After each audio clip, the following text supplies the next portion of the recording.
Hello everyone, Amanda here. This episode is brought to you and sponsored by Yaoi Crate, the premier legal way to indulge in all of your yaoi and BL needs. Did I mention legal? If you went back in time and told little Fujo Trash Amanda that in the future there would be a legal and affordable way to have all of your yaoi needs sent to your home, well, she'd yell at you and accuse you of witchcraft because, time travel. But she'd also be super excited. Your Yaoi Crate arrives to your house at your very front door in discreet packaging, which is important for us Fujos who are still in the closet. And when I tell you that opening my first crate was a delight, trust me, it was. This box is no joke, and for mature Fujos and Fudons only, sorry kids, Adult Swim rules apply. I've been blessed to have many, many years in the yaoi fandom, and having this subscription is literally a game changer. Working with organizations like Rotten Blossoms and Faku and Kuma Pub, Yaoi Crate is on some next level stuff. So if you want a box of some of the finest BL and yaoi stuff sent to your very home, I suggest that you subscribe to Yaoi Crate. $49.95 is a steal per month, and that price is for our American listeners. They do ship internationally, but those rates are a little bit different. Now, if you'd like to learn more, visit yaoicrate.com. And again, thank you to Yaoi Crate for sponsoring this episode and helping to try to reform me from piracy.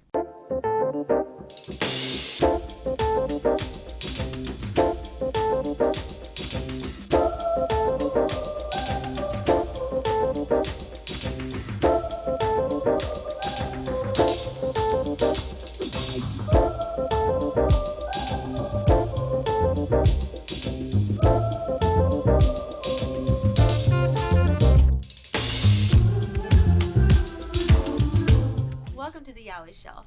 Grab a seat and relax. Yo. Can I help you? Can I do something for you, ma'am? Is there something that I can do for you? You can introduce yourself. Because what I'm hearing is no, and then to yell at you later. My name is Amanda, also known as AichiYume. Yeah, and my name is Aisha, also known as MommaLuvsManga. Oh my gosh. Peek behind the curtain. It's been an hour? Yeah, Yeah. Every time, Asia is so shocked. Every single time. It goes by so fast. I'm glad it's going by fast for you. What are we covering today in episode 9? Yeah, today we are talking about fanworks and Doujin, which I am very excited about. You are? Yes, because... That wasn't a question. Oh yeah, that was that was affirmation. That was...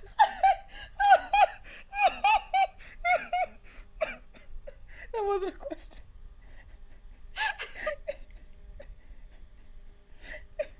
That was... I heard question. Okay, I'm glad you did. So I'm really excited about this because I actually do read a lot of Doujin.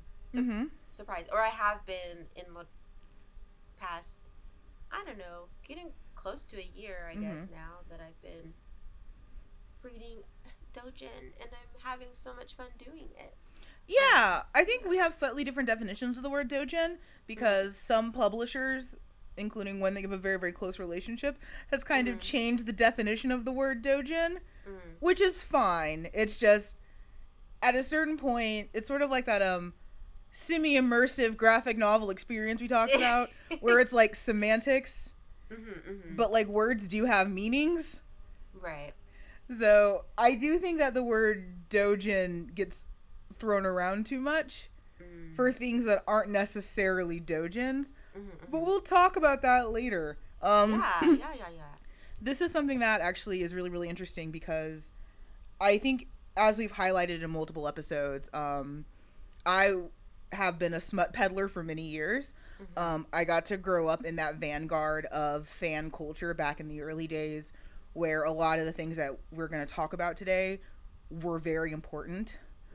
Some of the things that we're going to talk about today no longer exist, which kind of hurts me a little bit, but I think the production and creation of fan works, I think, is vital to the boys love fandom experience. I think it's one of the most interesting and creative parts of it. So as per usual, we will be trying to keep this sandboxed to boys love, because while this is a universal phenomena in the fan world, we will of course try to keep this sandboxed in, because that is the literal name of the podcast. Right. It is the Yaoi Shelf. It's the literal name of the show. So we will do our best to keep this sandboxed in. Unfortunately, I did a lot of this stuff when I was in high school, when I shouldn't have been doing it. But, you know, that's a story for a different day. Shouldn't have. It's hard to say that. No, it's not. It really is. I shouldn't have. I really... No, it's not hard to say. I really shouldn't have. No, I shouldn't have been writing pornography at 14. Like, that's not hard to say. That's not a controversial statement. I mean, I did, but that's not a hot take. No, I don't think 14-year-olds. But did you die? It's like, so no, fine. I don't think 14-year-olds need to be writing porn. Or just consuming it in general. But I mean, hey, whatever. Like, the consumption part, I have questions on. They're gonna. It's the internet. They're gonna find it. But also, in the same breath, it is not our responsibility as 18+ creators to cater to children. Stop fucking yelling at us. That's very true. We're not your parents. Well, unless you are my son watching this right now, I am not your. In which case, if you are my son watching this right now, you're not supposed to be watching this. Hide it from me. Yeah, you're also not supposed to be watching this. I mean, technically, technically no, but I know he. I'm pretty sure he definitely does watch some of my things or listen. And now I'm afraid to say anything. He's gonna hate me. No, it's fine. Okay. He lives here, so I still want him to not hate me. Listen, like, side note, this is completely derailing, but the other day I was sitting here at my desk, and I had a hentai sitting out on my desk, not thinking of it, and Phineas my youngest, walked in to ask me something, and then he goes, people will see that book, and I was like, what are you talking about? And then I looked, and I saw it sitting there, and I can't grab it, but it was like one with, I think it was called Another's Wife, and there's like a woman with like huge boobs and like. I saw the thumbnail. I saw Thirsty Thursday. Yeah, and so it's just been sitting, and he walked, and he's like, someone will see that, and I was like, oh. If only you knew. Wait, and then it's like, moved. He didn't ask any questions. He just laughed, and then like turned around or he asked me whatever he needed to ask, and then he left. Good kid. I was like, oh great. There was one time I was with a friend, and we were both in my room, and we had projected the Gravitation Mega Mixes on my television for my laptop, and my younger cousin walks in, and it's like, I'm pretty sure it's like a double penetration scene or something, and it's like, what are you watching? It's like, nothing! Throws computer across the room. Oh, we're watching nothing. Like, just unplugs HDMI cable, throws laptop. So now that I've sufficiently derailed our conversation, I mean, it's been worse. It's definitely been. It's definitely been. We've had worse derailings. So a brief list of fan works that we're gonna be including in this list. I guarantee you, when I wrote this part of the outline, I'm sure I've left something out. It is not intentional. Right. It is not intentional. I have done my best to get all of the members of the family together. If I have left you out, it was not done in malice. I hear you and I see you. And they can just, you can just, if you're watching this and you think we missed something, let us know in the comments with politely. Love, yeah, politely. Because Amanda really worked hard on this outline, and don't come for her. So, because like I tried to get everyone as much as I could, but I do these oftentimes late at night after work. So if I've left anyone out of our family, I apologize. It was not done intentionally, like a wedding where you just forget that one cousin. You just, your invitation must have gotten lost in the mail. Oops. Every wedding has that one cousin. It's very true. Or when I used to work in the funeral industry, every funeral has that one cousin. It's like, how come I didn't? That one cousin. It's like, how come I didn't get a chair with the family? It's like, because you're not family. Because we don't like you. We don't like you.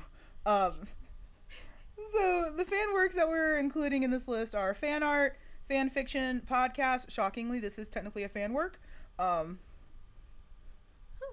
don't know why I said shockingly, like I don't acknowledge what we do. That was like an apparently. I'm very sorry. I don't want to devalue what we do.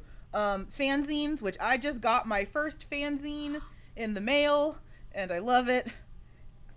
And it outs me as a My Hero Academia tsundere. If I could get the series the way I want it, it would be the greatest show God has ever made. But I can't, which is why I read fan fiction.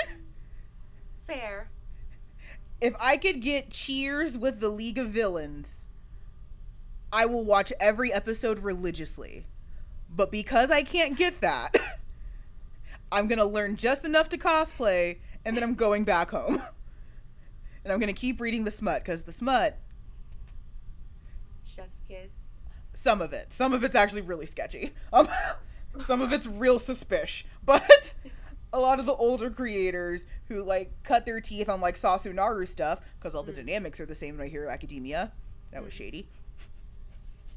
Amanda was shady, ding. They've had time to hone their skills. So it's very good. Fanzines are great. Fan dubs, which is a thing that kind of exists. Yagami Yato still does a lot of them, and they're wonderful. AMVs, which are a thing that no one does anymore. Okay.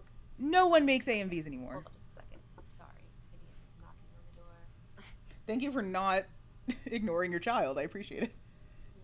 Well, I mean, I just yelled at him to go find his daddy. Listen, I can't even go to the damn bathroom, okay, without this kid coming up talking about I want this or la la la.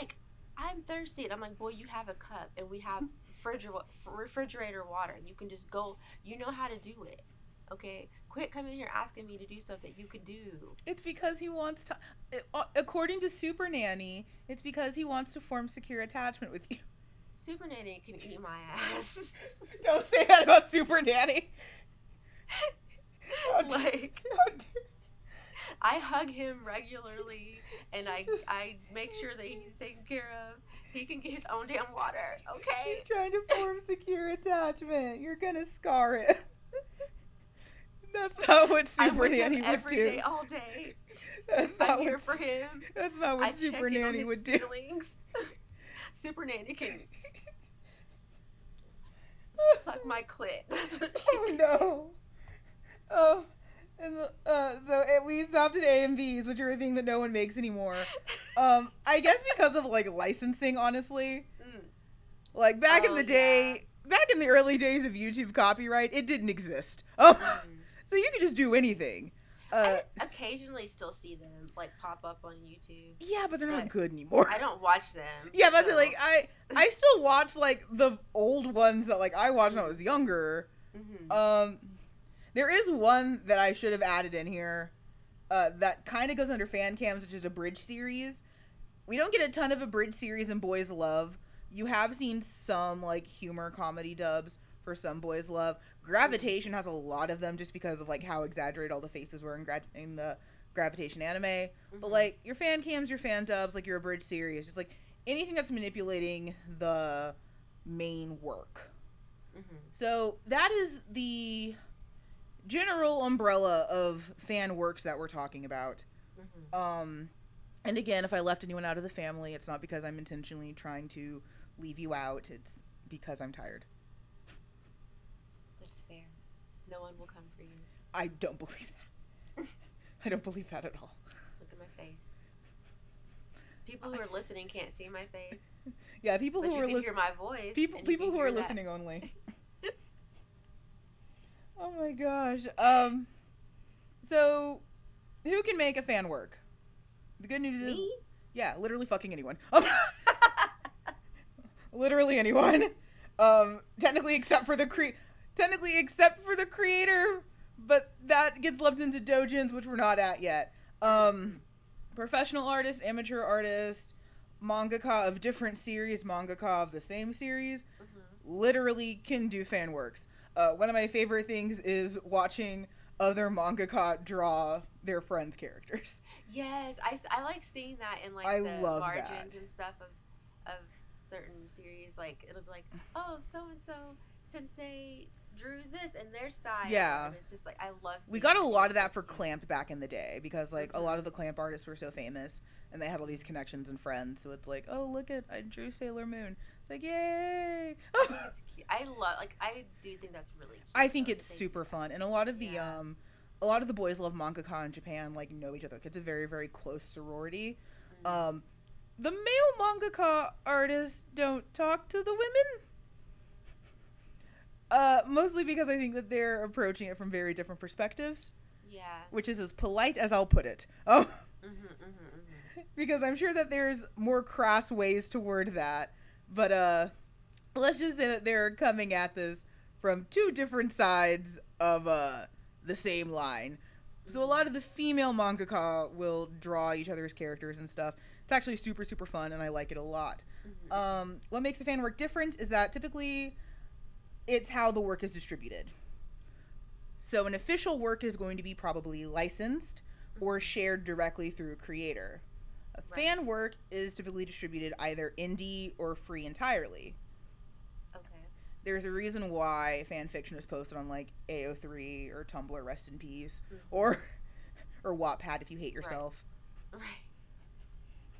I apologize to anyone using Wattpad or I never used. or yeah, DeviantArt if you're really really fucking old or you're a furry. I was gonna say I know what DeviantArt is because I'm old, but Yeah, if you're a furry or really old, DeviantArt. yeah, that sounds about right. Yeah. Or if you're like Aisha where you're an old furry. Oh, DeviantArt.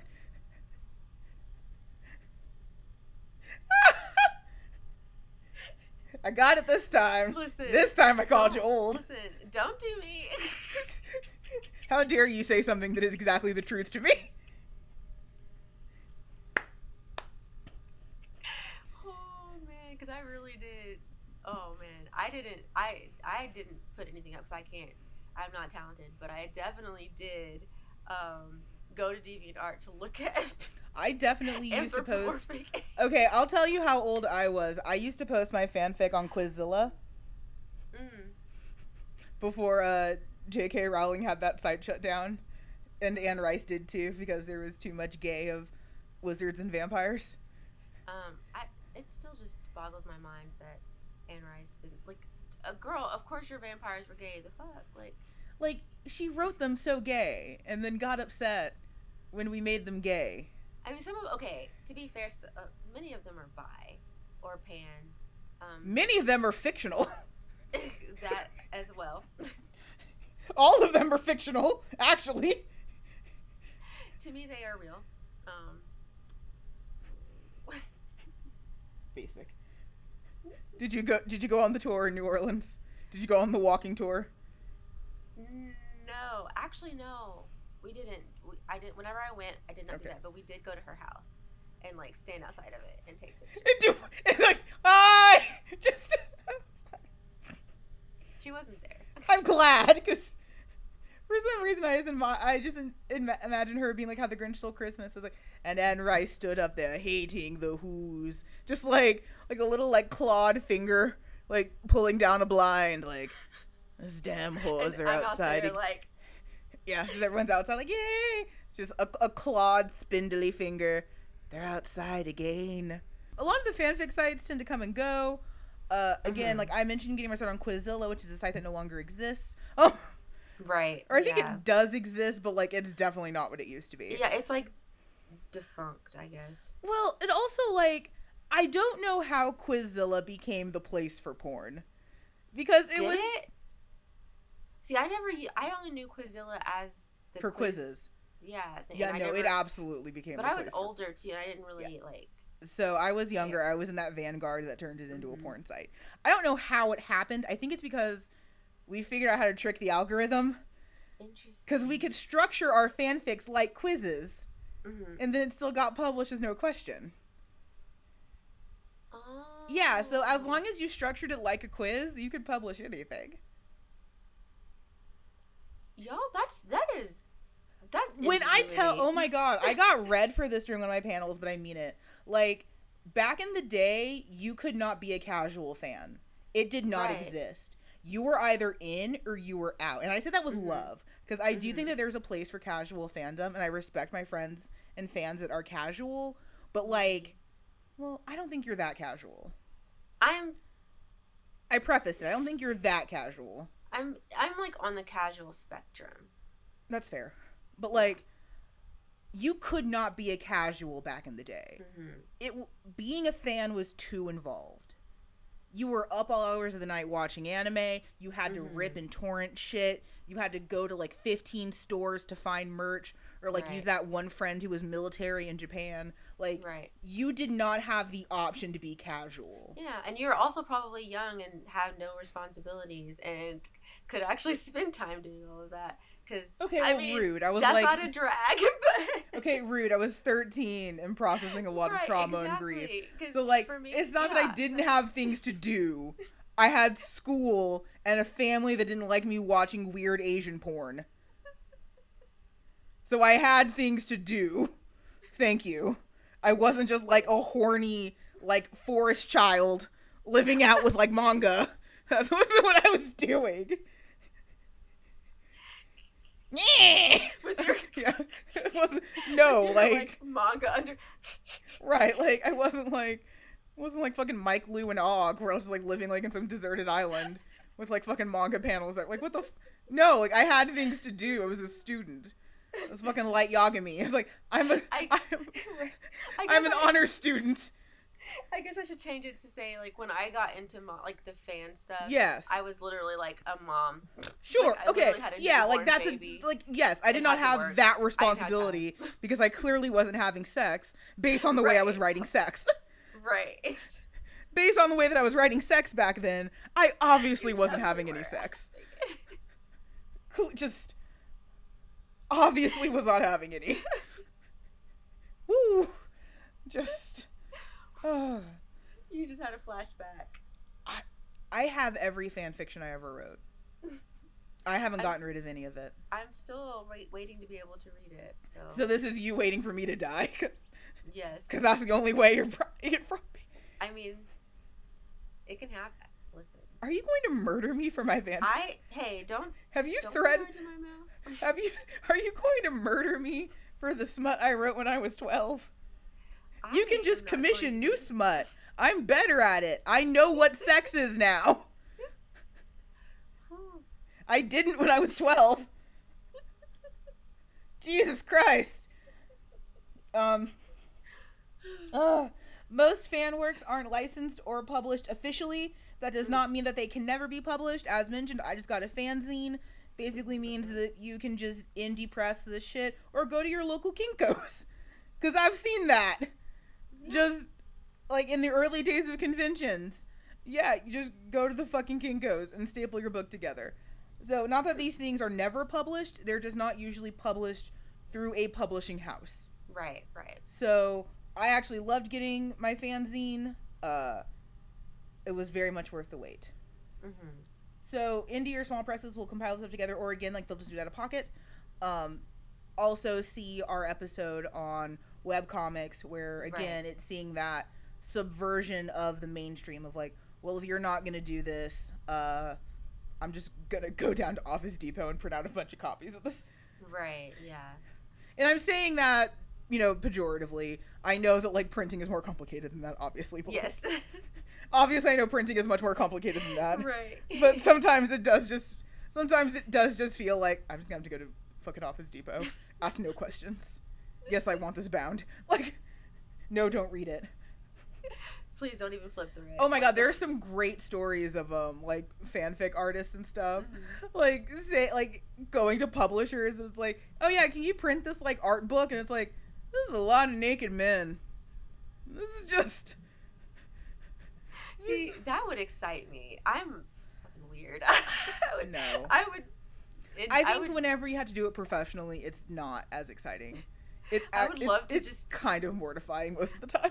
See, that's the thing is, like, I would love that. I just like the thought of the person having to print it being so, like, either embarrassed or hot and bothered. Okay, I so like here's that. the thing. They're never hot and bothered.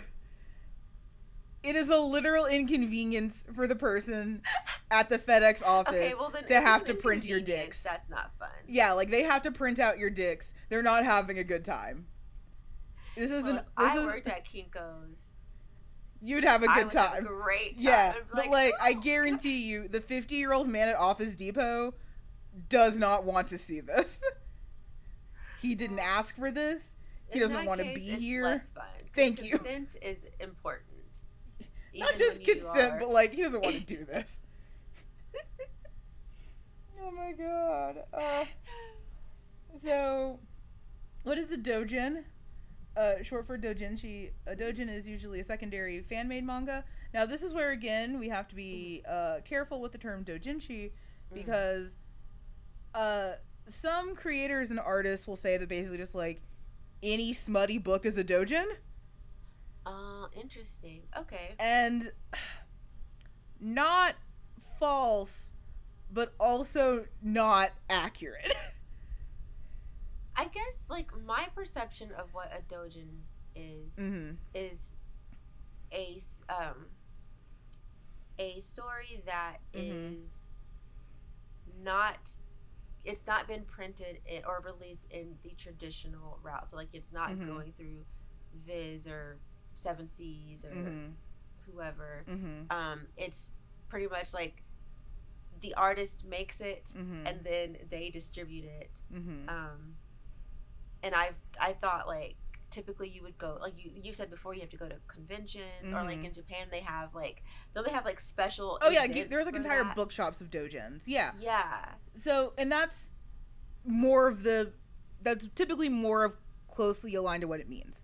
So in the US, it typically also is secondary for some kind of fan-made comic about a thing. And again, fan is different because a lot of the doujins that we know and love are made by other mangaka.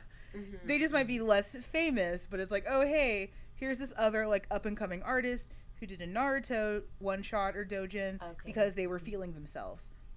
I think where it gets muddy is things that are published through licensors that are still being called doujins, because like that's not what word means. It's not bad, it's just it's one of those like weird doublespeak moments of like when you've heard a word mean something your whole life and suddenly it doesn't. It's like, doujins can be created by literally anyone, including the source mangaka themselves. Yeah, which I think is great. Yeah, like Fumi Yoshinaga. She loves to do an insert doujin, doesn't she? I still haven't read mine.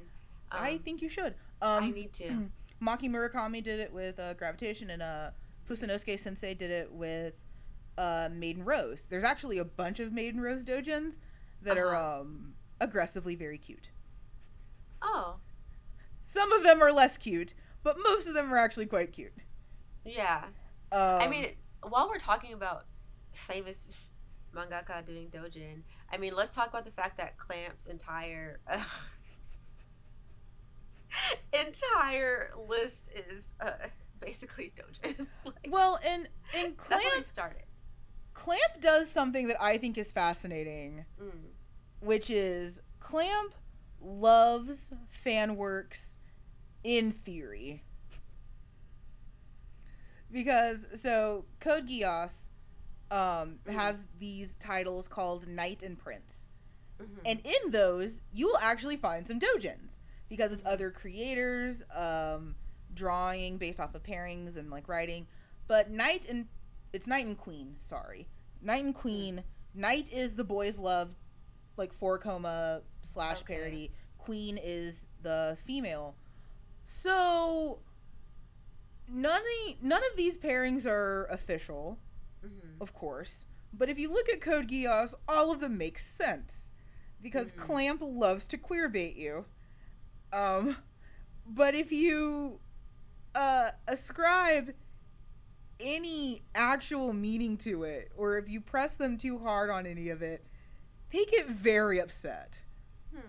Or like if you read because I have the character guide for Tsubasa, which is a series I like quite a bit. Mm-hmm.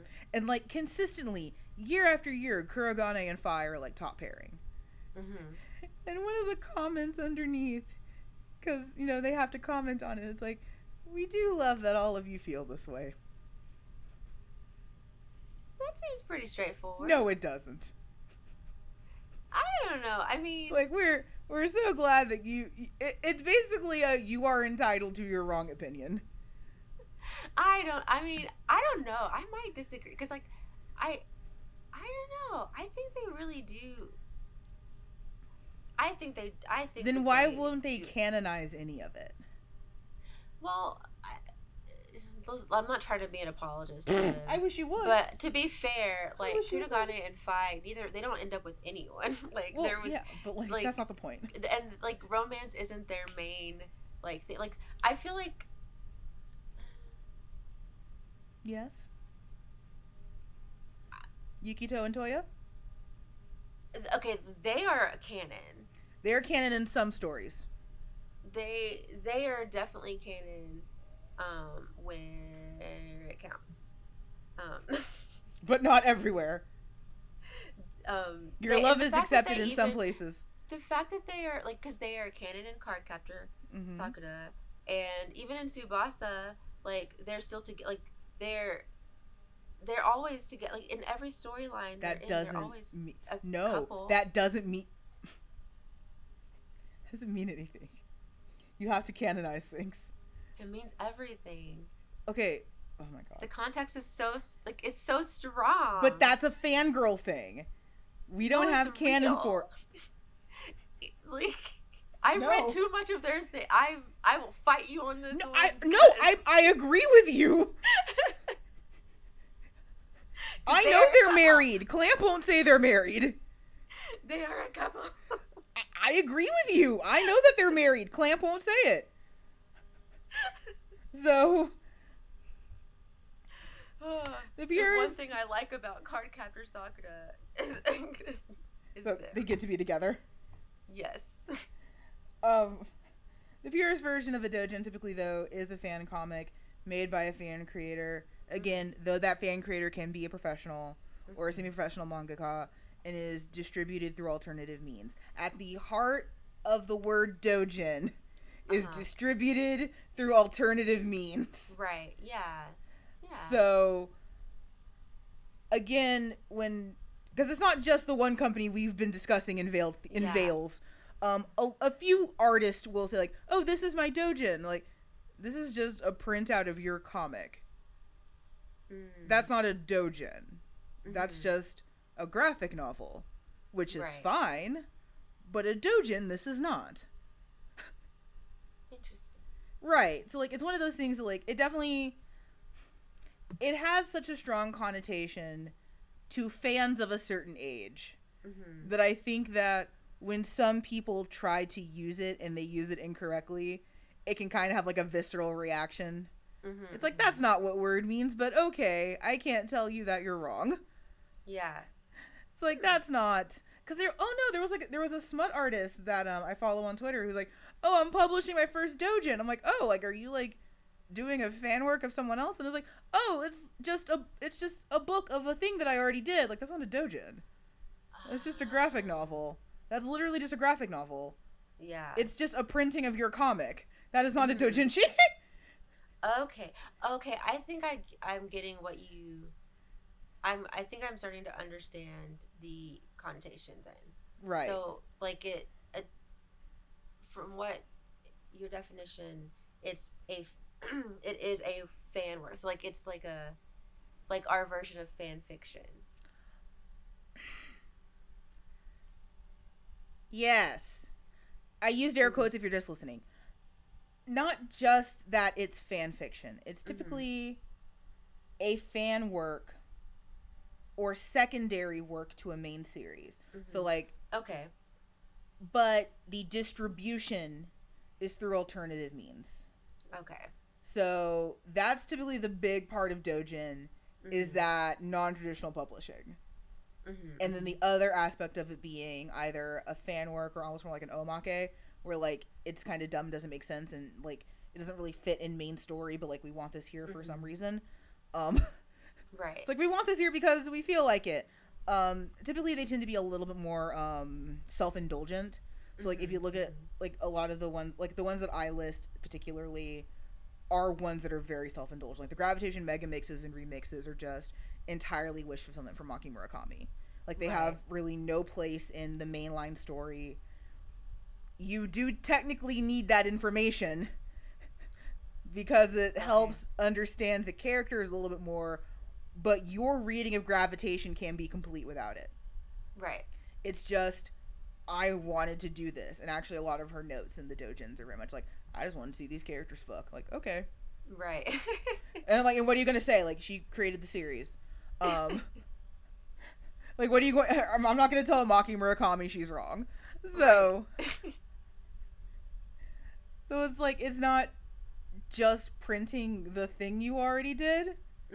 Like, there usually has to be some transformation to it. And that's the big thing is, again, it's that distributed through alternative means. Like, a lot of doujins, like, really hand-pressed or, like, really, really neatly pressed because it's done typically indie or small batch. So, which is why doujin shops are so cool. I love doujin shops. So that's the big things. Like, when artists use it, I mean, the abuse of the word doujin's not the biggest battle I could have on the internet. I'm just old. I'm old and I'm bored out of all the hills I can die on, and this is it. I can pick any hill to die on. I'm fine with this one, thanks. I guess it's not a bad one. No, it's not the worst. But you have gained some insight into the doujin world. How are you liking it? I have. Okay, so the way I've been introduced to, which of course I do have some of Fumi Yoshinaga's doujin for Antique Bakery and for What Did You Eat Yesterday? I have not read them yet for whatever reason. I don't know why I haven't read them yet. I just keep forgetting. But yeah, my introduction into doujin has been through, you know, us getting stuff from a certain doujin publisher. And so I really that's why my perception has been like, oh, it's sort of like self-published stuff is what, in my mind, like that's what I think of, or like self-published. So the self-published part isn't wrong. Okay. So we're gonna have a history of doujin. Yes. So technically the way modern doujin started was really with like Comic-Con, which is a really really big convention in Japan. Yeah, I've heard of that. So I haven't been there, but I wish. I mean, I've been to Japan, but not to. Anyway, sorry. Go ahead. I was just gonna let you keep going. Typically, doujin creators are always basing off of someone else's work. Almost always. Like, the modern definition of doujin, like, 90% of the time, is someone working from someone else's work. Okay. Again, there are creators who have done their own, but, like, 80-90%, it's a mangaka working from someone else's stuff. And they print and press very, very small to avoid copyright and litigation. Okay. So that's where in Japan we get the main word for doujin. In the US, it's mostly perceived like in the same line as fan fiction or like a fan comic, and that's a good way to perceive it. You think of it as a fan comic. So when you say like doujin publisher, like that is like a divide by zero in my brain. Because the whole point is that there isn't a big distributor for that. Right. Now, there has been a really, really big push to bring this stuff over to the U.S. legally, especially the ones from, like, other mangaka artists. Like, Fusanosuke, who did Maiden Rose, has done a bunch of doujins for Full Metal Alchemist, and they're amazing. It was almost like... World War II uniforms and buff men who want to fuck each other, that's her wheelhouse. So her and Full Metal Alchemist get along very, very well. I would pay so much money to get her doujins legally. Right. Oh my god, if I could get them legally, shut up and take my money. Right, yeah. So there have been a lot of ways that American publishers have been trying to get Doujin to the US. Mm-hmm. Oh, it has not worked very well. The big thing is now licensing, because now we have to figure out how we license a Fusanosuke and an Arakawa, because it's technically not her IP, and then translation. So there's a lot of balls in the air for Doujin and it coming over legally. But that kind of pirate spirit that is in older fandom is one of the big things that makes Doujin so cool. It was something that you kind of like slid under the table, like, oh hey, I found this thing. Again, piracy is bad and blah blah blah blah. But like that part of it, that illicit, frankly illegal, even for Fusanosuke, part of it is what makes it so alluring. So it almost takes the fun out of it when it's like a legal doujin publisher. That's just a manga. And that's fine. I like manga, but a doujin this might not be. Oh. Does that make more sense? I think that makes more sense. Okay. Yeah. Yes. I do think that makes more sense. Right. And again, like, not bad and not entirely wrong. But if the whole point is kind of, we're printing small and indie because what we're doing is technically illegal. By just publishing original IPs, a doujin that is not. Okay. Yeah. If that makes sense. Yeah, that does make sense. Okay. Right. We've had a lot of talk about doujins. Yeah. That made sense. Like, that actually, yes. We landed the plane. I fully now understand. Okay. Yes, what you were, because I was like, I don't know if I get it, but now, yes. Okay. That makes sense. Yeah. Just publishing an original IP one-to-one, a doujin this is not. Right. Okay. So that's doujin. I would love if we got more doujin in the US legally, and translated, because again, like some of the doujins, they do add a lot to the story. To not talk about Antique Bakery for 5 minutes and talk about Maiden Rose for the third time, one of the doujins that Fusanosuke does for Maiden Rose is Klaus and Taki's time in military school. And that's a very important part of their relationship that you only hear about in snippets in the manga. But you need to know their relationship when they were in military school. So when Taki basically blue balls Klaus and Klaus gets upset about it, now you know why. Because otherwise, if you just read volume 1, it really feels like it's coming out of nowhere. And I'm a very, very soft Klaus apologist. He's still bad and he still does bad things, but Taki's not entirely innocent either. But you really need that story from when they were in military school together to see how hot they burned when Taki was allowed to be away from home. Only then to make Klaus abandon his entire life, go to another country, serve under a military that does not like or respect him because of race issues, and then be ignored by the person he loves more than anyone else because they can't be together in his country. That sounds tragic. It is. It's very dramatic. It's why I love it so much. Yeah, I was just about to say. That's why I love it so much. Why you like it. But like, again, it doesn't make anything that Klaus does okay, but it adds so much more context to like why. Because otherwise, like, it feels like it goes from 0 to rape real fast. It's like, whoa, what happened? Right. Which it makes me wonder, like, why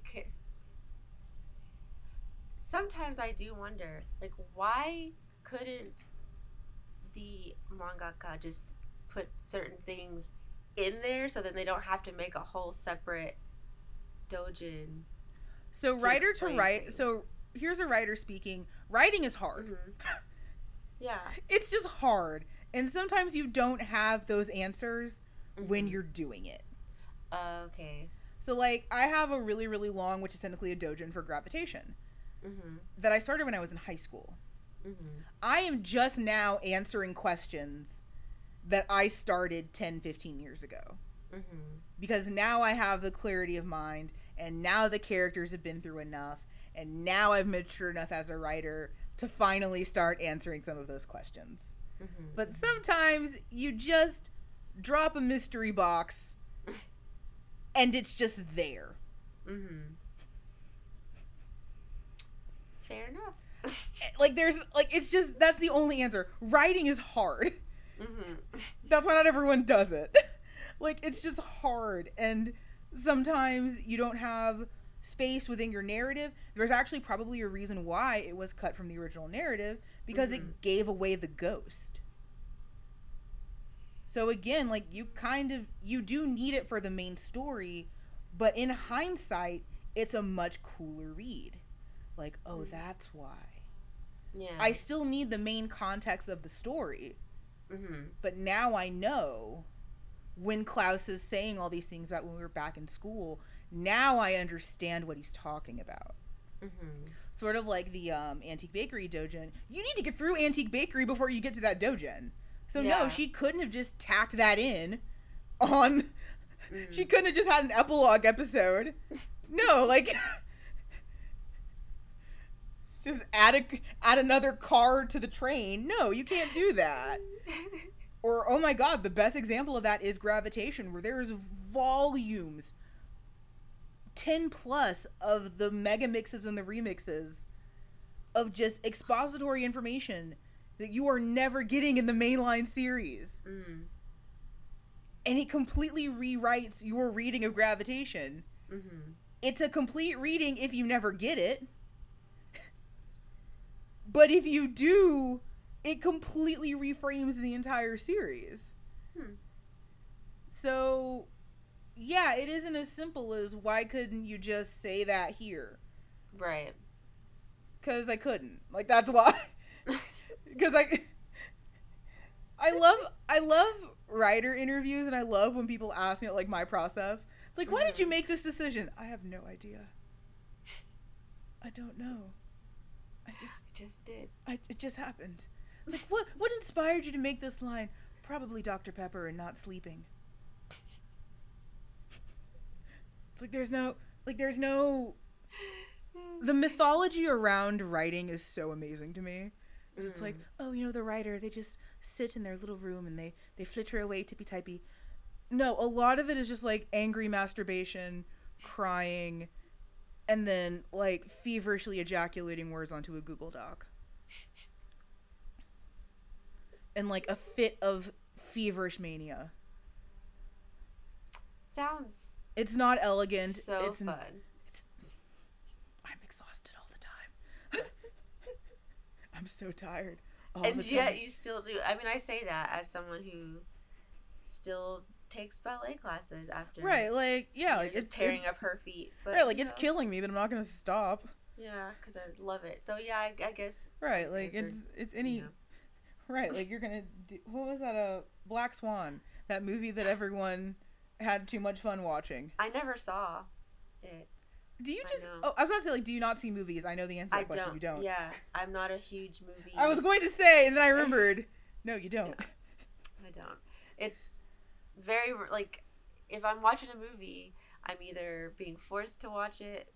Natalie Portman and Mila Kunis are in it. Yeah, I know, and I love them both.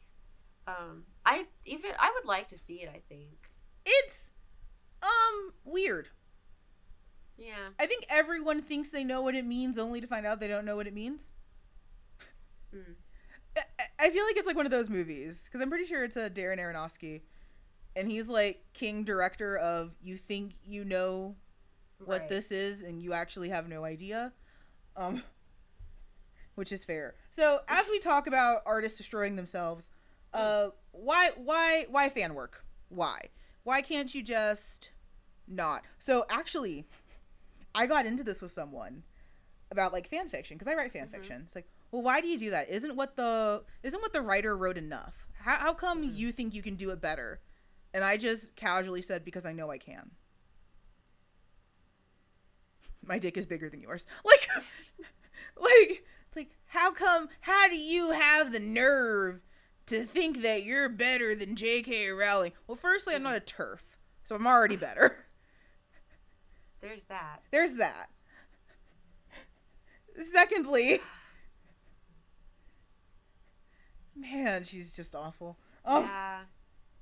Secondly, because I want to. And even if I don't think I'm better, like, I think the thing that a lot of people also forget about fan work is that most of the time, no one's getting paid for this. Mm-hmm. I don't owe anyone anything. Mm-hmm. If I want to write 5,000 words about Draco Malfoy making very, very sweet love to Harry Potter, Yeah. leave me alone. Yeah, why shouldn't you? Instead of asking, like, why do you do it, why not? Like, why not do it? If you have the, if you, I won't say If have you the time, want if to. you want to do it. Yeah, I think that's yeah, the big thing. If you want to make the time to do it, then do it. I don't. Right. Because I will say, like, there's a gatekeepery older part of fandom that's like, you aren't a fan unless you make something. I don't think that's true. I will never... Yeah, that's gross. So silly. Like, okay, I was gonna say I do make videos about the things that I like on the internet. Yeah, that's technically a fan work. I'm making something. You are. But you are contributing. Yeah, but even if I didn't, like, before because like I was a manga fan before I started making videos. Like, so they can eat my ass. Well, but also, again, like, we didn't have things like this back then. Mm-hmm. So, like, unless you were, like, very tangibly creating, it was hard to prove fandom. So, like, I'm not saying it's right, but because I was there, I kind of get where the thought process is. Yeah. We didn't have elaborate YouTube shows back in the day. Right. Like, unless you were drawing the fucking Sharingan on every binder you had in school, how else was anyone supposed to know? Right. Unless you were talking about the fanfic that you wrote with your friends and, like, some kind of weird high school circle jerk, how else was anyone going to know? Right. Like... Yeah. And I have to remember, too, like, the ages that, like, because when you are that young, of course you're kind of an asshole. Like, and you kind of think, like, oh, if you don't do this, then you're not, like, I don't think it was just that you were kind of an asshole. I think it was... Yeah. Well, okay. I said just. I didn't say that there's no part of it that's asshole. I just think it's not as simple as that. But please continue. Well, okay, because I have always been... Well, we've been friends for long enough. I think you've figured out that I'm just very much like... when it comes to stuff like this, I'm so chill. Like, if someone tells me that they like anime, I'm not going to question them. Sure. I'm not going to be like... Oh, well, if you like anime, you know, or if they like manga or whatever, like, I just don't, I'm just like, oh, cool, you like, you know, and I might say, well, oh, you like anime, like, what do you like, and then we can talk about it, but, like, I'm just not a gatekeepery person when it comes to stuff like this, when it comes to fan stuff, and so, for me, like, it's such a hard concept to, like, to really empathize with, because I'm just like, you sound, like, it just sounds really, like, I don't know. Like, it just kind of sounds jerky. So, like, okay. So, here's my very, very, very soft defense of gatekeeping. Because I grew up in, like, Dallas, which is, like, peak nerd city. A lot of gatekeeping. Like, actually, I was at a convention a few years ago, and I was in a comic book shop, and I had a like, random kid clock me and was like, name all the Robins from Batman and Robin. And I missed one. I literally missed, the most recent one, Damian Wayne. But I even included the dumb girl one that no one cares about. But, like, it was always Legends of the Hidden Temple. Because there was so much proving that women had to do, that black women had to do, that queer people had to do to show that they were a fan. Right. And I will say that there's a part of me that genuinely loves that experience. Because now I can fucking fight you. And I know that I know more than you. And I know that my dick is bigger than yours. Because I've had to study. Yeah. I have had to know all the Lantern Corps and all of their oaths. I had to know all of the tribes in Naruto. I had to know all the state military stuff in Fullmetal Alchemist. I didn't have the luxury of being able to just say, I like anime. And then it be dropped at that. Yeah. See, I think that's where we're different. Because even back then, listen, I'm just not... I wish somebody would try to check. Like, don't... I wish somebody would try to come to me and say, oh, well, I just don't care. Like, I just don't care. And I don't care. Like, I don't care enough. I don't care enough to, like, to do all of that, to prove to some random ass person that I'm like, I'm just like, I know how. Well, I was never doing it of my own accord. Like, I was never like putting my dick on the table. I was asked a lot. You were being challenged. I was being challenged. It was a like when I said it was like Legends Legends of the Hidden Temple. That's what it was. It was like ascending layers of fedora douche to actually fucking check out. Like, and I'm not saying that that's right. There's no part of me that's advocating that or saying that that's change right. Your experience Exactly. Because it made me a stronger fan. It made me a fan who can take people's bullshit. It made me a fan that doesn't care. But also it made me a fan that's knowledgeable. Because I do care. Yeah. Down to the granular level. And it may again be when I was reading and doing a lot of this stuff because I was a kid and had nothing to do. I mean, as someone who literally has a 14-year-old and a 7-year-old, kids don't have shit to do. Don't argue with me. I'm going to argue with you a little bit because you don't know my life when I was 14. That's true. Okay, I'll give you that. Yeah, you don't know what I was doing. But like, yeah, we didn't have anything better to do. And I think that there is, in some cases, a loving intention to that challenge. Because there is nothing like trying to have a conversation with someone and you're here and they're here. That's the most deflating feeling in the entire world. Because I've had that, like with the rise of Marvel movies, where you get the dude bro, yeah, Star-Lord! I'm like, oh my gosh, the Nova Corps is so cool. What do you expect? I don't know what the fucking Nova Corps is. It's Guardians of the Galaxy. Like, okay. Shut up! I hate you. Like, and again, I know that there's a place for casual fandom, but that's a shitty feeling. It just sucks. It just, it's just a shitty feeling to like, excited. Because you're excited and like, again, for a lot of us fans, we've been training our whole lives for this. And because of the access, any jerk off can just go see a Guardians of the Galaxy. And understand it. Right. I use big quotation marks if you're not watching the video. Right. Like that. No, I mean, from that perspective, I can. If I'm looking at it from the perspective of someone who's just excited, sure. You say that you like something, and then so like maybe they're not quizzing you out of malice. It's just excitement, right? So that is way more understandable. Yeah, no, I fuck all those guys in Dallas who were like quiz mastering me. Fuck all of them. Yeah, but like, I think that there's a bit of, I think there's a reason to it, and especially like as I get older. And as I see these things that they were concerned about when I was younger, like cosplayers who are only doing this for clout. Like girls who've never seen an anime and are dressing as this character because they got commissioned, I use quotes again, by a company to do a lewd. Like, I don't have the same reaction, but I get it. I'd also be frustrated if I was trying to talk to a girl who said that she was into a thing. And I don't just mean girls. Because, like, okay, so I had this with Harry Potter not long ago. I was on the bus. And there was this guy, and he had a backpack with all the Horcrux symbols. And I was like, oh my gosh, that's so cool. Like, what house are you in? And he's like, I don't know what any of these symbols mean. I just thought it was cool looking. And I'm like, first of all, that's how you get demons. Don't ever just buy something because you think it looks cool. Right. Don't fucking ever. That is 100% how you get demons.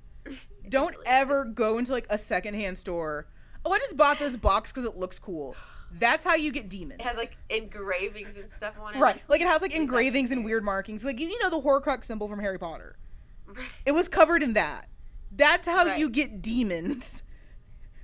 Don't ever buy something. If I didn't know what it was, I wouldn't absolutely touch it with a 10-foot pole. No. But I'm also like, we're also black. Right. We're also black. I'm not religious. I was raised. We're very superstitious. We don't fuck with that. No, we don't. We don't. So like that was such a deflating experience because I thought I met kin. Right. Because and again, like you also have to think about it back in the day, where this shit was not popular. Right. It wasn't. Like it blows my mind that conventions are what they are now, for better or worse.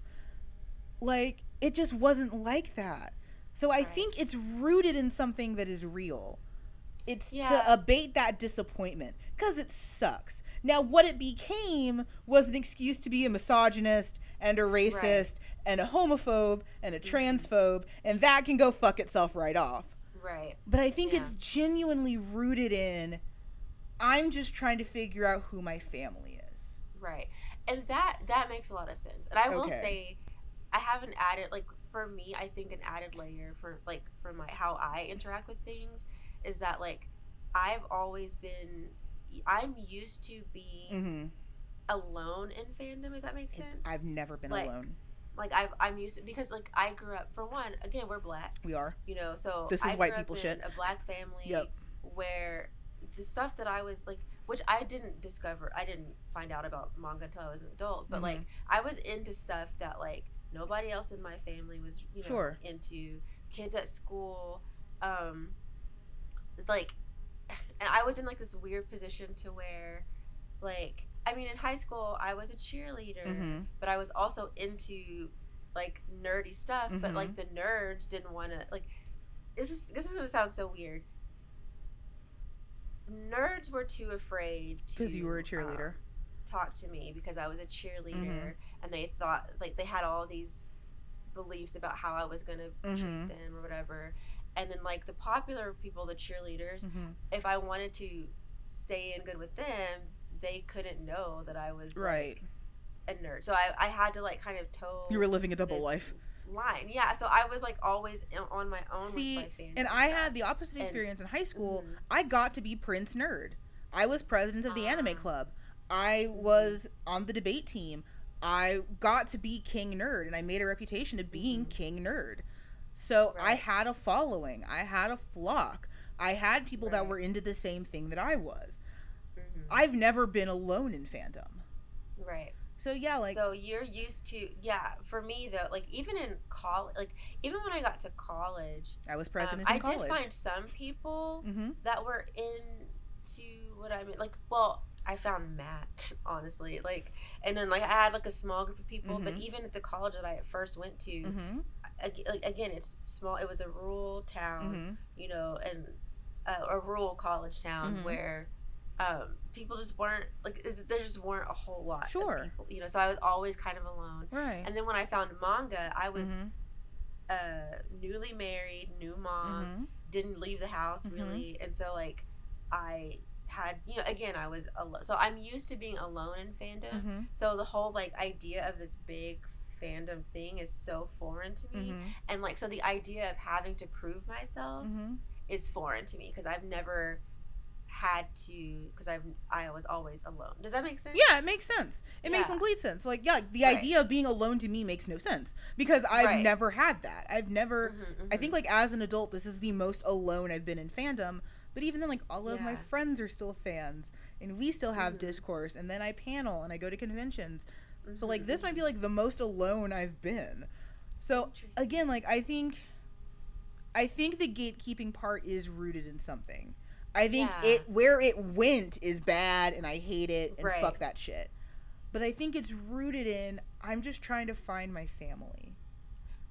I can respect. I really think it is, because like, it sucks, and, like, it sounds really selfish and petty, but, like, when you're 16, 17 years old, and this is your whole thing because you have nothing else going on in your life, that deflation can be deadly. Yeah, it's a form of rejection. Right. It sucks. Right. It makes you feel like you're a freak, like something's wrong with you, or honestly, it's just disappointing. Like, I'm an adult, and I get really hyped up over MCU movies, and when people aren't on my level about it, it upsets me, because I've been investing in this stuff not just for the 10 years of the MCU, my whole fucking life. Right. So, yeah, like, it just sucks not being on the same level as people, and that sounds like super more pretentious than I mean for it to sound, but you know what I mean. No, but I get what you mean, because it's like you want to find other people who are just as excited about this thing as you are. It's not even, I mean, yeah, you could say, like, the way you worded it, but I think I hear what you mean. Right, because it sounds like, get on my level, noob, but, like, I don't know. Right, yeah, no, I hear what honestly, you mean. Like, even my friends that aren't on my level, they're enthusiastic to hear about it. Yeah. It's the deflation part that it's like, what the fuck is that? Right, right. Well, now, yeah. Now I feel gross. Now I feel like an idiot. Right. Like now. Yeah. Because it's also vulnerable. Because again, like back in the day, this stuff was not popular. I'm essentially bearing a small piece of my soul to you that could get me socially ostracized. Right, yeah. Because I thought I could trust you. You have the same symbol on your bag that I do. We're supposed to be family. But you're not. Right. Because you don't actually know. And now I've exposed this part of myself. And I'm feeling vulnerable. And I'm feeling very vulnerable and rejected and hurt. Right. And then you can be, and some people manifest that in defensiveness. Right. You know? Some of them become homophobes. Or TERFs. Yeah, some of them become TERFs, which is not acceptable, but, you know. No, like, please don't. Again, giant air quotes, I can see how, you know, if I was one of those nerdy, gross comic book guys, and I kept meeting girl after girl after girl who wasn't on my level, yeah, I'd get disillusioned too. Not enough to be a fucking misogynist, but right. Amanda with the hot takes. Not enough to be a fucking misogynist, but like, because actually I get that with men. Because I'll say that I'm into comic books, and they'll immediately assume that I'm not on their level, and they'll talk down to me, and it's like, I'm gonna fucking slice your kneecaps open, because I know more than you. I know more than you. Right. And I'll fight you. So why do fan work? Why fan work? So there's a few reasons. Sometimes writers are bad, and you can just do better. Fair. Sometimes they're bad. Sometimes there's they're only human, so. And I say bad like lovingly, and because I mean like obviously like, well no, because I can't say like publishing means good things, because now anyone can publish. So right. Amanda's shady. I'm sorry. Even back in the day, I mean, real talk. Yeah, like Amanda, just because it's published doesn't mean it's good. Good. Right. Like, I was gonna list a book, and I'm like, I'm gonna get read to filth, so I'm not gonna say anything. Yeah, don't do it. Oh. But sometimes there's characters or a pairing or a setting that you want to explore more. That's what I found is the big things. Like, one of the things that got me like writing Harry Potter was wanting to explore more of Slytherin, because I'm very, very proud of being a Slytherin despite J.K. Rowling being a TERF. Sometimes the ending was bad.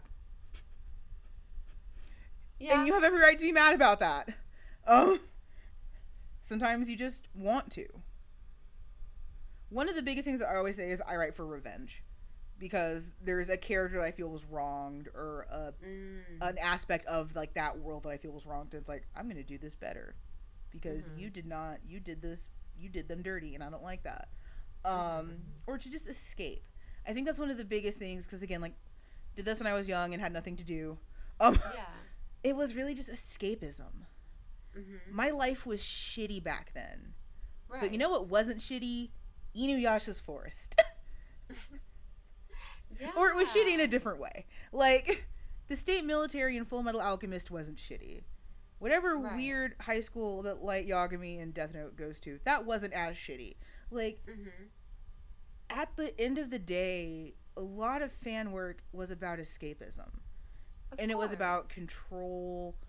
For many of us who'd been through trauma, it was about a way of reclaiming sex and sexuality as well. And that's something that is really a whole other conversation that we could have.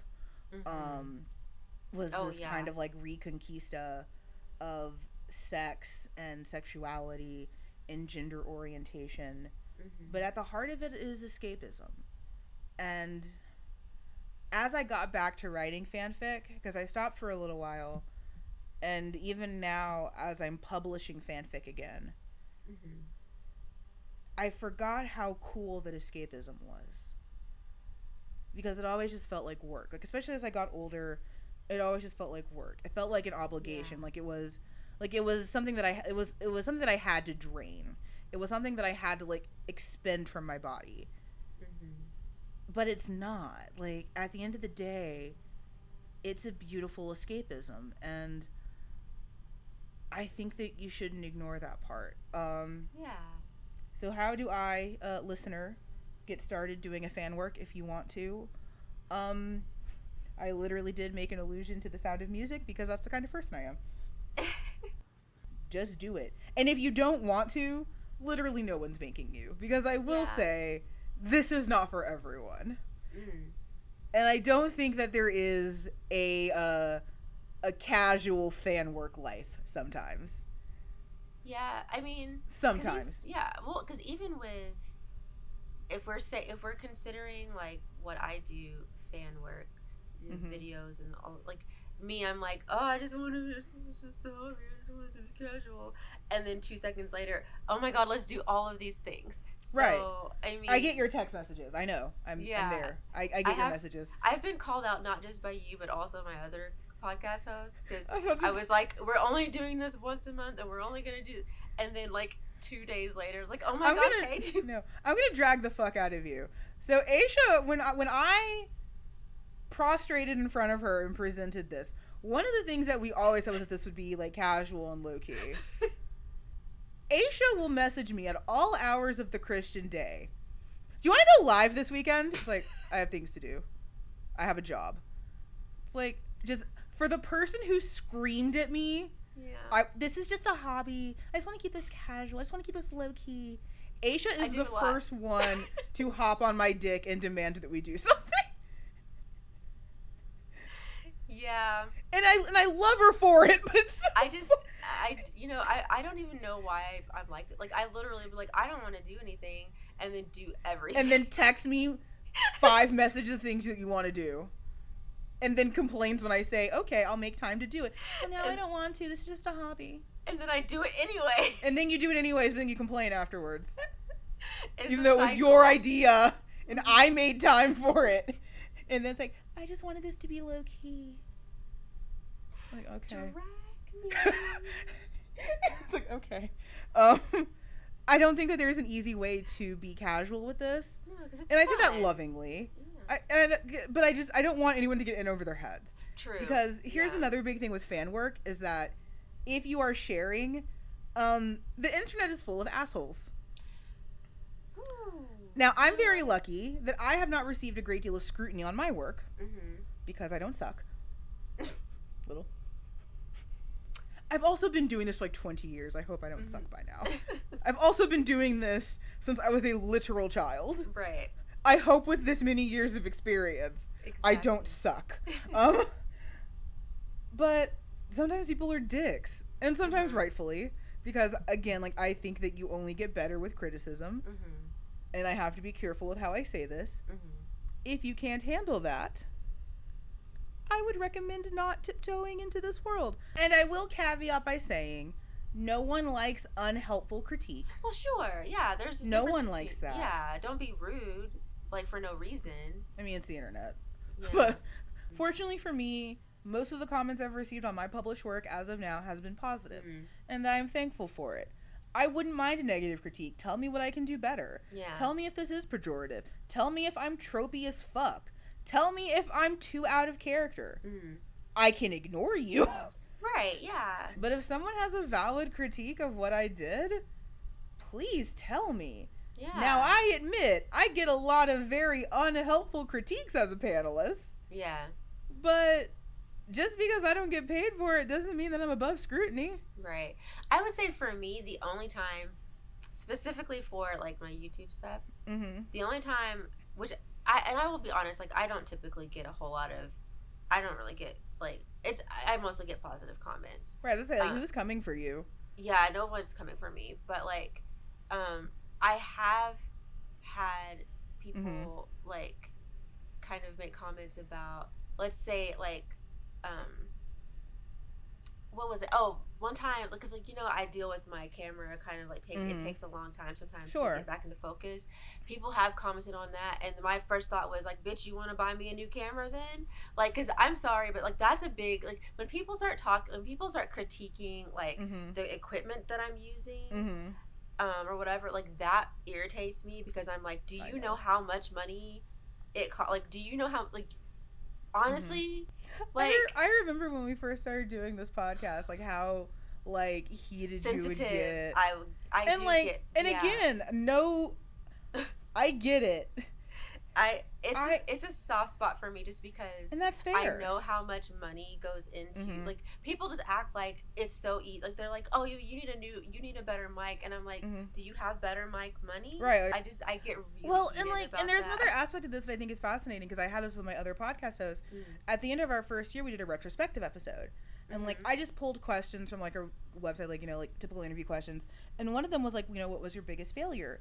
We both have generalized anxiety. So, like, that was the worst question to ask us. Because every episode is a failure. Like, every episode for us. And I say that lovingly. But, like, every episode is bad for us. We all, like, every episode is like, oh, man, I shouldn't have said that. Oh, fuck. Like, that we had an audio crackle. Like, it was emotional flagellation having to go through and think about that. Because we've already done it to a granular level. We have anxiety. That's all we do is sit and just pick at old wounds. That's all we do. So we didn't need any more feedback about that. We had already had that conversation with ourselves 50 times in different languages. Right. So there's that part that I get. But then again, don't publish. So, like, I actually had this conversation with a friend who's doing a Kinktober, which I'm not doing because I'm lazy. Just full disclosure, I'm not doing it. I don't feel like it. There are things that I've written that will never be shown the public light because I'm not in the mood to defend it. Right. It was stuff that I either wrote when I was in high school or hasn't aged well or that's not a word that we use anymore because a lot of my writing grew up with me. Right. So guess what? That's in the reserve collection. No one's seeing that. Yeah. And that's fine because I'm not gonna, except for you and I, upon my death. Just waiting. Just waiting. But like, no, because I'm not in the mood to defend myself against some fucking woke ass 16-year-old who's like, I don't like the usage of that word for trans people. I don't either. But it was 2006. It was the word we had.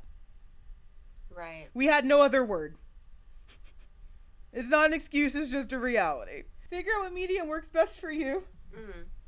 Remember to have fun, collaborate, research, and find the best tools for you. My big thing is I like to keep costs low unless I'm really, really into it. Note that I didn't get a good microphone for podcasting until I'd been podcasting for years. I did not buy the cart before the horse. Right. So if you're thinking about doing fan art, don't get a Wacom tablet yet. Yeah. I was gonna say if you want to do YouTube videos, when I first started doing YouTube before Mama Loves Manga, I recorded and edited on my iPhone. And at the time, I think I don't remember which iPhone I had. Whatever was out. Whatever was probably already old in 2016, honestly. So, I filmed and edited everything on my phone. And then eventually I got a laptop. Eventually I got, the editing software. And then eventually I got a camera. And I've had this same camera ever since I got it, and I mean, over time I've upgraded. I guess you could say I've upgraded. I've added more equipment. But that's just as I've felt like, okay, I'm going to keep doing this. Exactly. I'm going to invest a little bit. Honestly, also too, it's because I have a husband who really likes tech stuff. And so anytime I have like any interest, he's like, oh, this is what you need. And then we'll buy stuff. And I'm like, oh, a new thing for me to try to figure out how to use. Thanks. But then it all works out. But, it's just, don't feel pressure to have to, and also don't feel pressure to be good because you're not going to be good. Your first video or fan art, whatever you're doing, your first one's going to suck. Yeah. Oh, like if I had to go dig up my old first fan fiction, it's trash. Yeah. It's like, I can promise you it's trash. In all fairness, even if I don't think I suck, I still think 90% of what I do is trash. That's also, same. And like, I'll have little moments where I'm like, this was a good paragraph. And I'll share that with a friend. And I'm like, I wrote a good paragraph. I'm like, you did good. And I fully understand that. Like, don't even get me started on. Like, and I feel like such a little gremlin because I actually just did that. I wrote a really, really long post for Fangirl Nation about like missing cosplay, and I wrote like one good paragraph. And I had like one, I had the biggest fucking boner, and then two, I felt like such a fucking gremlin. Like sharing, like, look at this paragraph I wrote. I'm proud of myself. felt like such a goddamn little like hobgoblin. I hated it. Ugh. Oh my gosh. What I love is like when I am doing something that I am getting paid for, and then I like look at it, I'm like, why the fuck is somebody paying me for this? Like, I get that it's just I'm just like, this is disgusting. This is stupid. Nobody's gonna like this. And then it's fine. I get that a lot with like conventions that book me for like panels. Yeah. It's like, why the fuck does anyone let me do it's this? Like, why am I doing? Why does why anyone? am I even here? Why does anyone give me a microphone? Because all I'm gonna do is screech about feminism. I'm not even gonna talk about anime. Syndrome. Right, like I'm not even gonna talk about anime. I'm just gonna yell about feminism and being mentally ill. Oh my god. Like, what the fuck am I doing here? Yeah. like yeah, like start small and start cheap, because like, oh my god, you have no idea how many artists I know. It's like, oh my god, I'm gonna do art. I just bought a tablet. You're not good enough for that. No. You've just wasted money. Right. Please get a little one get of those like sketch pads. Right. Start on Walmart. fucking paper. Yes. Get some construction paper. It's like $1 at Walmart. Yes. Some paper. And maybe get some nice pins or something. Treat yourself a little bit. Maybe get like some nice like $10-15 pins. Right. You don't need Coptic for your first fucking whatever squiggle doodle. Please, yeah. You don't need that. Like, you're not good. It's okay. You're a fetus. Like, you don't. Exactly. Like, that'd be like when I first started doing, or when I first got my point shoes. Like, do you think I went out and bought $100 point shoes? Absolutely not. No. I bought some cheap ones because I was like, first of all, I got to make sure. I don't even know if I like this yet. Do this. Yeah. Right. Now I buy more expensive ones. Sure. But or like me with wigs. When I first started wearing wigs for cosplay, they were all hateful and cheap because I didn't know if I wanted to be here. I didn't know if I wanted to do this. Yeah, that's a great example because my first YouTube channel, I used to do wig reviews, and I started with like cheap wigs. You start with those hateful, and then, cheap wigs. And then eventually I was making my own wigs from human hair, and you know what I mean? Like, you have to start somewhere. You have to start. So just don't preload thinking that it's gonna like make your stuff better, because that's the big thing that I see a lot is like, oh, if I buy the best everything, my art's gonna look better. No, you're still gonna be shitty just with expensive clothes. Yep, exactly. Yep. I'm a bad person. And you're gonna be mad because you spent. And then you're gonna be mad because your art still looks like shit, even like you have Procreate and you have an iPad and you have all these Coptic markers and you have like all this expensive like you have like the gouache paints. And then you're just gonna be mad because your art still looks like shit. Yep. Because you're still a shitty artist. You have to practice. You have to practice. It takes time. Like, just because I have a Yeti microphone does not mean I'm a good podcaster. Absolutely. Listen. I'm not a good podcaster. You're literally listening to us right now. Right. Like just because you have the equipment does not make you good. Right. It's not. It is not going. Lipstick does not improve the look of a pig. Well. Are you fucking pigs? No, but I was just thinking about on Animal Crossing. I have a pig villager, and she's so cute. I love that I was immediately concerned that you were like doing something gross with animals. Yeah, that's concerning. You have spent a lot of time that we have recorded discussing wolves. Yeah, but Legoshi, not freaking actual wolves. And I've never mentioned pigs. That's why I was concerned. I have standards. Do you? Do you have standards?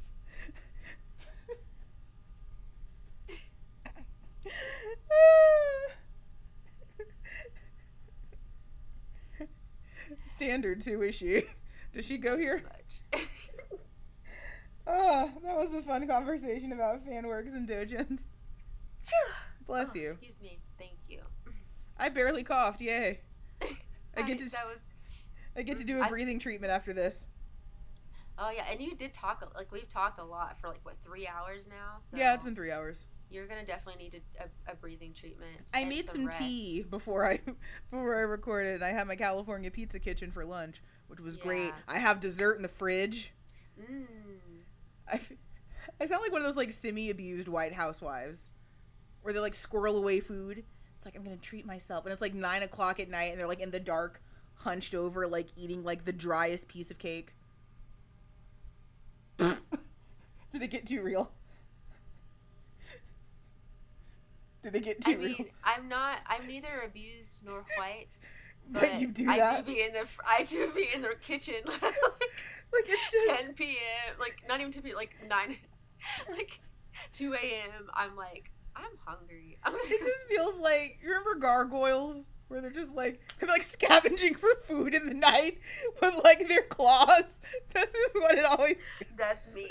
Like, just up in the middle of the night, like random. I'm hungry. It's like, I've been good today. I'm going to treat myself. And then you become some kind of like bat creature, and it's like 10 p.m. and you're just like gnawing on like the saddest piece of like Walmart sheet cake. It's like just the saddest, So dried out piece of Walmart sheet cake. Like I've been sitting out on the counter. It's been sitting. It hasn't even covered. Like the cover is like half in the frosting. It's just the saddest dry end corner. It's like, I've been good. I will give myself. I've never been that bad. Good. Because I mean, I grew up with a baker as a mother, Let's and say so you. I could never do that to myself. Okay, have I'm some glad. Dry ass cake. I'm glad because I've seen some MLM women who do that. And I'm just like, girl, if you don't get some actual delicious cake, at least put that shit in the microwave so it softens a little. Yeah. Oof. How did we get here? I don't know. I feel like it's like all those stories of people who like get abducted by aliens, or just like they get zooped up and then like 2 hours later they have like no clothes and they're in the woods. Like, what happened? Like, what happened?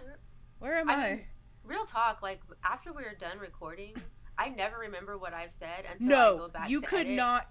Same, because like someone called me narcissistic for like going over my old panels and like my old. No, you have to see because what you I said. don't know what I've said.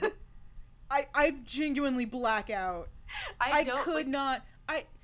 As soon as Asia hits end and I hit leave studio, because we're probably still gonna talk for like 30 more minutes afterwards.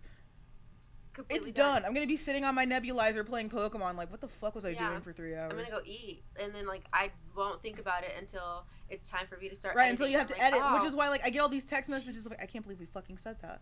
I'm just like, I have to cut this out. I have to cut this out. Like, we talked about dicks for a really long time. Like, and not even like on topic dick. Like just random dick. Just random dick. So like, what is wrong with us? Like what? So where can our listeners find us? So you can find us as a unit. Us as a unit. Did you just accept it? I'm high on cough medicine. Well, I will take that. I'm kidding. You can find us as a unit. Obviously here. What is here, Aisha? You have to say it. If you're watching this, it's our YouTube channel. Yaoi Shelf. I think I changed it to the Yaoi Shelf finally. Nothing matters. It's an article. Yes. So, the Yaoi Shelf. And then you can also find us on Anchor. Yes. And then you can also find us on Twitter at yes. the Yaoi Shelf. Yes. Do we have any other? No, those three. Yeah. Do we need more? Do we need Instagram? No, we really don't. Yeah, we really don't. We don't need Instagram. Sometimes I get tempted, and I'm just like, bitch. What would we share? What would we put on Instagram? I don't even know what I don't know what we would put on Instagram. Really, what would we do? Honestly. Anchor is our main hub, but literally wherever podcasts are streamed, you can find us. Yes. Including Spotify, Apple Podcasts, and Google Podcasts. Yes. Also, please, before we finish, please leave us reviews. Yeah, reviews are monumentally helpful to us, so long as they're constructive.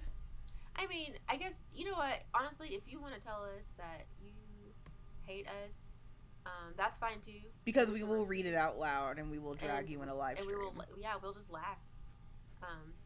You can find me separately at AichiYume on Twitter and at Amanda Actually on WordPress if you like long-winded blog posts about stuff. You can support the podcast on Anchor monetarily. You don't have to. We're going to keep saying this until the crows come home. The cows come home. The crows are already home. Where are the crows? I'm tired. It's okay. So, you can can support us monetarily. Again, you do not have to. We will continue to do this. Also, you can buy merch. That is a way that neither of us feel like shameless whores if you give us money. Because you get something out of it. Because you get something out of it. Like, I think that's honestly one of the best ways that I think we like being supported. Because I know I feel like a bit like a shameless whore when it's just like, here's money. Yeah. It's like, thanks. And the merch, it's fun to see people in the merch. I love it. Because Dylan recently shared. Shout out to Dylan. Yeah. Just supporting. Yes. Thank you for supporting us. And just egotistical moment. I love seeing my art in the wild. Yeah.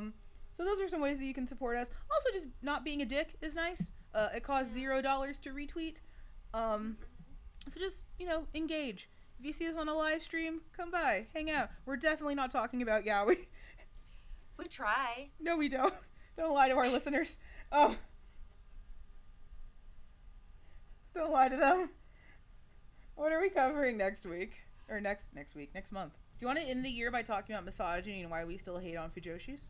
I was just looking at that one. Yeah. Okay. So we're going to round out the year and this season by talking about why do we still hate on fujos. Because for whatever reason, we are still the lowest part of most fan totem poles, despite consistently doing the fucking most. And that's on period. I mean, that's not even a lie. Like, that's just like fujos do the most all the time. Mm-hmm. Sometimes for better or worse, but we will discuss that in what will be our season finale, and I think that's a great season closer. But that was fun. Thank you for listening, everyone. Fun. Yeah, we appreciate y'all. Yeah, we do. We'll see you guys next time. Bye. And end broadcast.